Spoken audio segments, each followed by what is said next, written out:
Merci. La parole est à Monsieur Alain Tourret pour le groupe RRDP pour 5 minutes. Merci, Monsieur le Président. Monsieur le Ministre, vous vous attaquez à un texte qui date de 1801. Bonaparte avait 32 ans. Je ne sais si vous aurez un avenir comparable au sien en termes de réforme des institutions.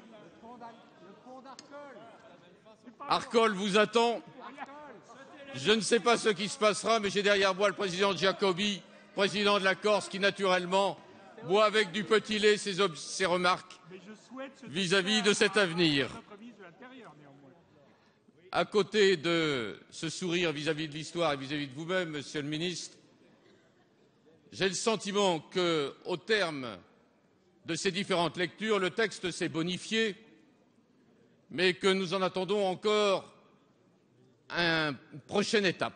Alors il s'est bonifié d'abord parce qu'incontestablement vous avez pris en compte le risque d'inconstitutionnalité du texte avec ce fameux tunnel de 1,2 à 1,3 ou 0,2 à 0,3, tout dépend comment on compte.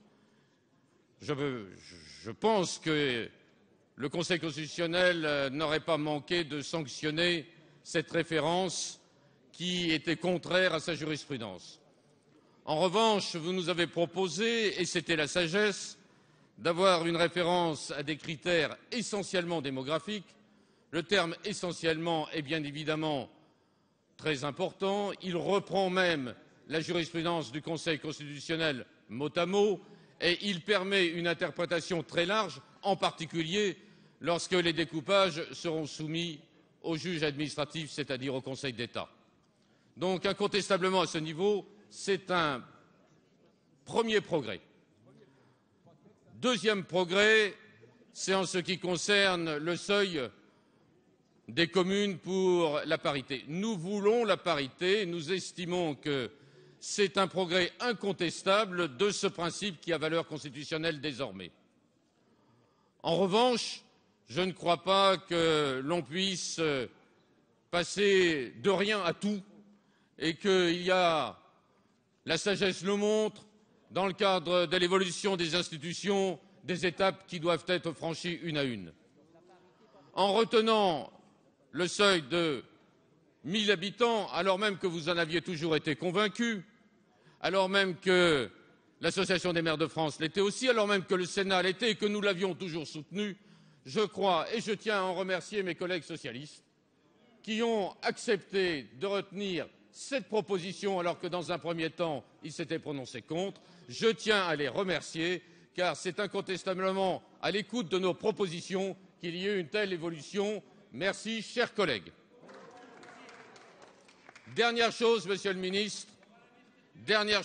Ministre, je voudrais reprendre avec vous peut-être une amélioration sur le respect des circonscriptions législatives.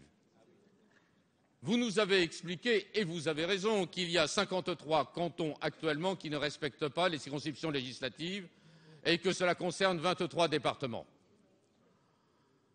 Je comprends parfaitement qu'à l'impossible, nul n'est tenu compte tenu de ces exceptions. Mais, Monsieur le Ministre, ne serait-il pas possible d'accepter en dernière lecture un amendement indiquant que les circonscriptions législatives doivent être respectées, sauf exception,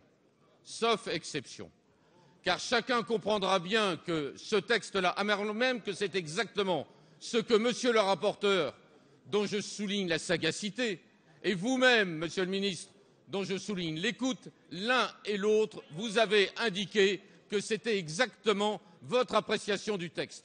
Je souhaiterais, à partir de ce moment-là, qu'une évolution puisse se faire et qu'un amendement futur puisse retenir le contour des circonscriptions législatives, sauf exception.